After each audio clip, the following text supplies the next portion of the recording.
today we're comparing then versus now to see what has changed, what we lost, and whether modern love is really worth it. The first one that we want to look at is how people met then versus now. Back in the 70s and the 80s, you will meet your partner through friends, family, churches, or either community events.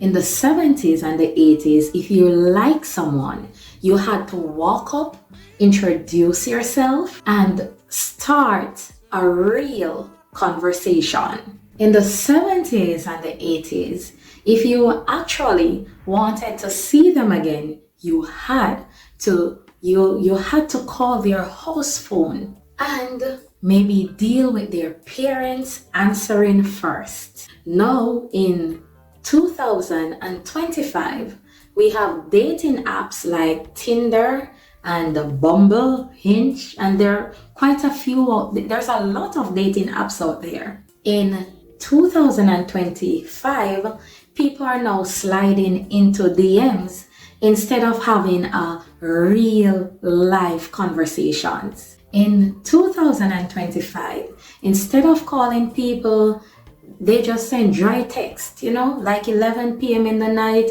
just send you a what you doing, and that's it.